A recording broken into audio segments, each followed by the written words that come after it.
Thank you, Parmesh. And good morning, ladies and gentlemen.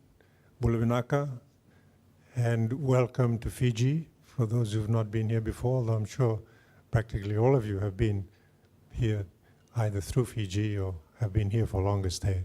So a very warm Bulavinaka to you all. And I hope that you will enjoy it. I'm sure you will. This is perhaps the best part of Fiji on the western side. The fact that I was born on the islands off to the west, very near here, doesn't come into my assessment of what the attractions are for this part of Fiji. But I'm sure you will enjoy it. I hope you will have the time to look further afield than just being in this room and in this hotel. There's much more to see in this part of Fiji.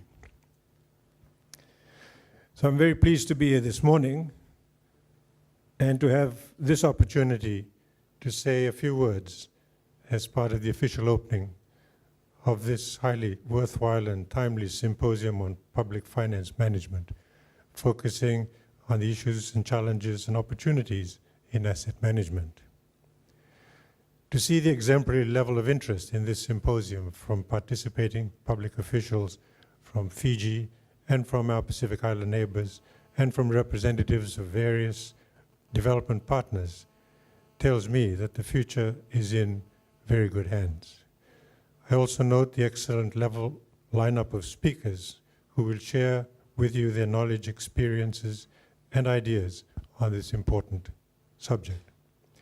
Your interest and attendance is a clear indication of the importance you all place, as well as your governments and organizations, in this subject, about which, as Parmesh has indicated, I'm also very passionate, having spent many years in Fiji's public service, particularly in the departments and ministries which had large portfolios of physical assets to be managed and safeguarded. One of my last responsibilities in the public service before I retired in 1994 was in the Public Service Commission when we began the process of public sector reform and also tried to move from cash accounting to accrual accounting so that we can better manage the resources that we had and to have a better idea of what it was that we did have. Because as you know, up to then, cash accounting was the order, and it still is in many places, and it's not a very good way of keeping track of what you have. In the economic and financial context, we are all aware that asset management has two general definitions. One relates to advisory services, wherein an advisor or financial services company are engaged to provide a range of professional services to manage and coordinate a client's portfolio. The other definition, which is more relevant in the context of this symposium, describes asset management as a process of organizing, planning, acquiring, disposing of, or the care and maintenance of assets using a whole-of-life cycle approach. As public officials, it is this latter definition which is more applicable in our day-to-day work. As chair of the University of South Pacific Council, I am pleased that the Pacific Island Center for Public Administration, or PICPA, as Pramesh has pointed out, has been able to organize this symposium as part of its work program. I'm also pleased that the Government of Australia, which has supported PICPA financially since its commencement in 2011, is providing the necessary funding to organize this symposium. I'm sure we all are greatly appreciative of that. I would particularly like to acknowledge the technical and financial support provided by the Department of Foreign Affairs and Trade of the Government of Australia in this regard. It is also pleasing that PICPA has drawn expertise and resources from the University of the South Pacific by virtue of it being hosted in the university, and also to see a good range of resource personnel drawn from the industry, locally and abroad, as well as the international agencies providing developmental support to our respective Pacific Island countries. All of our Pacific Island countries have adopted National Sustainable Development Goals, which were initially aligned to the Millennium Development Goals, the MDGs, of 2000 to 2015, which now, of course, has been superseded by these Sustainable Development Goals looking forward to 2030. One of the main objectives of these goals, as we all know, is to alleviate poverty through sustainable socioeconomic growth over the medium term. This is to 2030. To that end, investment in infrastructure is considered imperative, I'm sure, by all of our Pacific Island countries.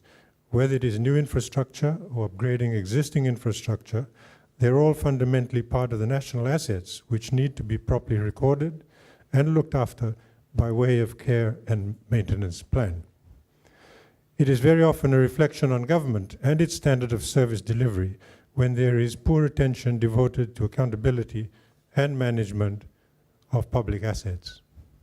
As we all know, there is a direct link between the standard of asset management and the quality of service delivery. And this has a very big impact on the public that we serve. Based on your own experiences, I'm sure you would have seen, for instance, a well-maintained hospital, the right type of medical equipment, properly maintained access, drainage, and landscape, and well-looked after housing for medical staff. These go a long way in providing a good standard of service to ordinary members of the public who access public service, and in the process gives them an impression of whether they are being well served by their governments and the people who are employed to serve them. They also create the feel-good factor towards the role of government in the provision of these public services. It certainly makes life of public servants more rewarding, fulfilling, and comfortable when there is a good standard of facilities for use as part of your day-to-day work activities. This in the main can happen if there is proper attention, organization, planning, and resources devoted towards the care and maintenance of these assets.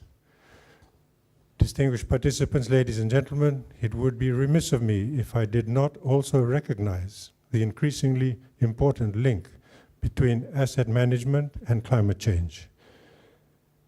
Climate change is, as you know, the comparatively new disruptive phenomenon that we have to take into account in anything we do these days. As all our Pacific Island countries are particularly prone to the effects of climate change, it is inevitable that we must devote sufficient focus on the nature and quality of assets that we acquire for use by the public at large, bearing in mind the changes that are rapidly coming on us because of climate change. You would have heard frequent references being made to investing in resilient facilities and infrastructure to cope with the effects of climate change. All these will come at significant cost and sometimes will be unaffordable, thereby further emphasizing the importance of better planning and better asset management to make best use of scarce resources that applies in all our cases. In closing, I would again like to take the opportunity to commend you all for making time to participate in this worthwhile event. I am sure that the 2 days you will spend here will be very interesting and useful, given the universal relevance of the subject of asset management.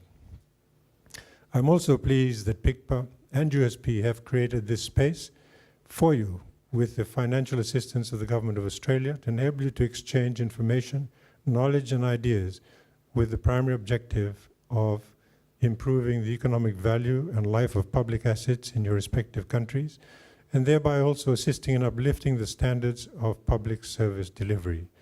We all know that there are enormous opportunities for improvement in this area, given the continuing citing by our respective Auditors General about the abuse, mismanagement, and lack of proper care and maintenance of public assets. So these events, I'm sure, will contribute greatly to enabling us to avoid these sort of criticisms from our public watchdogs. I wish you well in your deliberations. I hope those of you who have traveled especially to come and attend this symposium from abroad will take time to relax and enjoy something of this part of this island, as I have mentioned, and there are other parts of Fiji that are also worth seeing. So with these few words, it is now my pleasure to declare this symposium open. And thank you.